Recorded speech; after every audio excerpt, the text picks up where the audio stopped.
तो जैसा कि आप लोगों ने सेवन डेडली सिंस के पिछले पार्ट में देखा था कि मिलियोडस और डियाना बान को बास्टर डंजन से छुड़ाने में कामयाब रहते हैं, जहां पर उनका सामना वियर्ड फैंग नाम के एक इविल हॉली नाइट से हुआ था, जिन्हें हमारे हीरोज बड़ी आसानी से हरा देते हैं और दूसरे सिंस को ढूंढने की अपनी जर्नी जारी रखते हैं। अब आगे तो इस पार्ट की शुरुआत में हम नौजवान बान के पास्ट का सीन देखते हैं, जहां पर वो फाउंटेन ऑफ यूथ की तलाश में फेरी फॉरेस्ट जाता है, क्योंकि fountain of youth fairy forest के सबसे बड़े पेड़ पर मौजूद था, जिसे एक सेंट गार्ड करती थी। और फाउंटेन ऑफ यूथ के पानी की एक बूंद किसी भी जीव की जिंदगी को 10 साल बढ़ा देती है। इसलिए बान का प्लान उस पूरे फाउंटेन ऑफ यूथ को पीने का था, जिसके बाद बान फाइनली उस ट्री के ऊपर पहुंच जाता है, जहां पर उसे फाउंटेन ऑफ यूथ दिखाई देता है, पर बान को वहां पर कोई भी सेंट नहीं दिखाई देती है। तभी बान की नज़र एक लड़की पर जाती है, जिस पर बान को लगता है कि शायद से वो लड़की खो गई है, पर वो लड़की ही असल में फाउंटेन ऑफ यूथ की गार्डियन थी और वो बान को विंड मैजिक से दूर उड़ा देती है, जिसके साथ ही बान की नींद खुल जाती है। इसी बीच हम मिलियोडस और एलिजाबेथ को देखते हैं, जो एक साथ बेड पर सो रहे थे और हॉक ने मिलियोडस के हाथ पैर बांध दिए थे ताकि मिलियोडस एलिजाबेथ को परेशान न करे। जिसके बाद बान डिनर करने नीचे आता है, जहां पर मिलियोडस बान को बताता है कि वो लोग किंग को ढूंढने नेक्रोपोलिस जा रहे हैं, जो सुनकर बान को थोड़ा अजीब लगता है, क्योंकि मिलियोडस ने उसे बताया था कि किंग मर गया है। जिस पर मिलियोडस कहता है कि जब तक वो खुद इस बात को कंफर्म नहीं कर लेता तब तक वो किंग को ढूंढना जारी रखेगा। जिस पर बान वहां से चला जाता है और उसे दोबारा से नींद आ जाती है। फिर हम दोबारा से बान के पास का सीन देखते हैं, जहां पर बान बार बार फाउंटेन ऑफ यूथ को लेने के लिए उस ट्री पर चढ़ रहा था, पर वो गार्डियन उसे बार बार पेड़ से नीचे गिरा दे रही थी। जिस पर बान उस लड़की को उसे बार बार नीचे फेंकने से मना करता है, जिस पर वो गार्डियन काफ़ी कंफ्यूज होती है कि आखिर बान इतनी बार नीचे गिरने के बाद भी जिंदा कैसे है। जिस पर बान बताता है कि यह फॉरेस्ट बार बार उसकी जान बचा रहा है, जो सुनकर वो गार्डियन थोड़ा शॉक होती है कि आखिर फेरी फॉरेस्ट बान को क्यों बचा रहा है। तभी बान फाइनली अपने मैजिक का यूज़ करने का फैसला करता है, जिस पर वो गार्डियन बान को रोकने की कोशिश करती है, पर इससे पहले ही बान फाउंटेन ऑफ यूथ को चुरा लेता है और उसे पीने वाला होता है। जिस पर वो गार्डियन बान को बांध देती है और उसे फाउंटेन ऑफ यूथ ले लेती है। फिर वो गार्डियन बान को बताती है कि अगर बान ने फाउंटेन ऑफ यूथ को चुरा लिया तो उसकी वजह से ये पूरा फेरी फॉरेस्ट डिस्ट्रॉय हो जाएगा। जिस पर बान उस गार्डियन की बात मान जाता है और फाउंटेन ऑफ यूथ को लेने का इरादा छोड़ देता है, पर उस गार्डियन को बान की बातों पर यकीन नहीं होता है, इसलिए वो अपने माइंड पढ़ने वाली पावर से बान का दिमाग पढ़ती है और वो देखती है कि बान सच कह रहा है, इसलिए वो बान को छोड़ देती है। जहां हमें उस गार्डियन का नाम पता चलता है, जो कि एलिन था। तभी बान की नींद दोबारा खुल जाती है, क्योंकि वो एक सिटी पहुंच गए थे जहां से नेक्रोपोलिस काफ़ी पास पड़ता था। जिस पर मिलियोडस अपने सभी साथियों को कुछ कस्टमर बुलाने में उनकी मदद करने को कहता है, ताकि वो उस विलेज के लोगों से नेक्रोपोलिस जाने का रास्ता पता कर सके।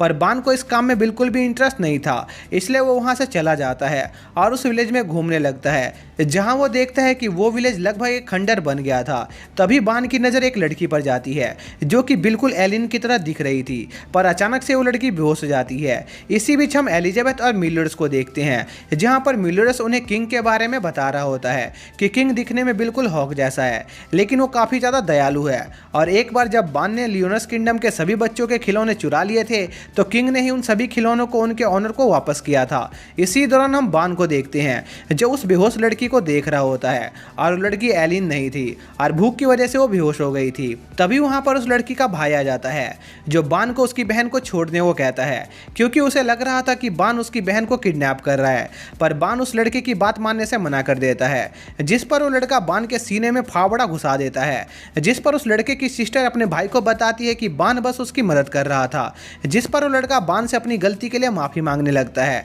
पर वो देखते हैं कि बान का घाव अपने आप ठीक हो चुका है। तभी वहां पर एक दूसरा लड़का आ जाता है, जो बान के सीने में अपनी स्पेयर घुसा देता है, और हम देखते हैं कि वो लड़का बान को जानता था, लेकिन बान उस लड़के को पहचानने से मना कर देता है। जिस पर वो लड़का अपना स्पेयर बान के सीने के आर पार कर देता है और बान से कहता है कि भले ही बान उसे भूल गया हो, लेकिन वो बान के किए क्राइम को कभी नहीं भूल सकता है, जो उसने फेरी फॉरेस्ट और उसके गार्डियन के साथ किया था ताकि वो अमीर हो सके। इसलिए वो यहाँ पर आज बान को सजा देने आया था। जिसके बाद वो लड़का बान पर अपने स्पेयर से अटैक करने लगता है, पर बान उन सभी अटैकों को डॉज कर लेता है और उस लड़के को अपनी रियल पावर दिखाने वाला होता है। लेकिन तभी वहाँ पर मिल्यूरस और डियाना आ जाते हैं और वो बान को बताते हैं कि वो लड़का किंग है, जिस पर बान काफ़ी शौक होता है क्योंकि उसे यकीन नहीं हो रहा था कि वो दुबला पतला लड़का किंग है, क्योंकि वो जिस किंग को जानता था वो काफ़ी हट्टा कट्टा और खाते पीते घर का था। लेकिन किंग दूसरे सिंस को बिना कुछ बोले वहाँ से जंगल की तरफ निकल जाता है, जो देखकर मिल्यूरस और डियाना को समझ नहीं आता है कि आखिर किंग को क्या हुआ है।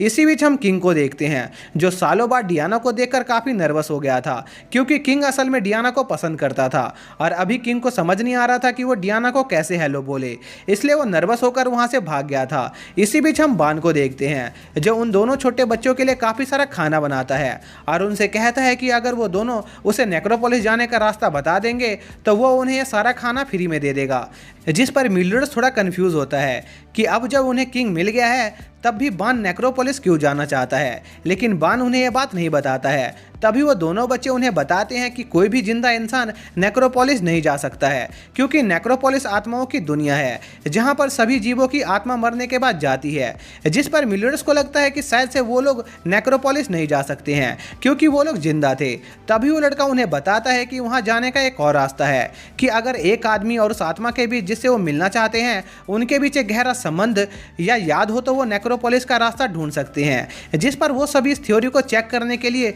उस विलेज के बाहर जाते हैं जहां पर एक काफ़ी बड़ा मैदान होता है और उस जगह पर जाते वक्त बान सिर्फ एलिन के बारे में सोच रहा होता है। तभी वो लोग देखते हैं कि अचानक से उस खाली मैदान में बहुत सारे फ्लावर्स उग गए हैं। तभी उस फ्लावर के पत्ते हवा में उड़ने लगते हैं और मिल्यूरस और उसकी पार्टी को चारों तरफ से घेर लेते हैं और यही नेक्रोपोलिस जाने का रास्ता था। जिस पर किंग भी जल्दी से उस पोर्टल में घुस जाता है और वो सभी खुद को नेक्रोपोलिस में पाते हैं, जो जगह ग्रीन क्रिस्टल से बनी हुई थी। इसी दौरान बान को एलिन दिखाई देती है, जिस पर बान और किंग एलिन का पीछा करने लगते हैं। फिर हम उन दोनों बच्चों को देखते हैं जो अभी भी वहीं पर खड़े थे। तभी वहां पर एक हॉली नाइट आती है जो उनका गला दबाने लगती है और उनसे 7 डेडली सिंस का पता पूछती है। जिस पर वो बच्चे उस हॉली नाइट को बताते हैं कि मिल्यूरस और उसका ग्रुप नेक्रोपोलिस सिटी चले गए हैं, जहां पर सिर्फ मरे हुए लोग ही जा सकते हैं। जो सुनकर वो हॉली नाइट उन दोनों बच्चों को छोड़ देती है और अपने ड्रैगर से अपनी जान ले लेती है ताकि वो नेक्रोपोलिस सिटी जा सके। जिसके बाद वो हॉली नाइट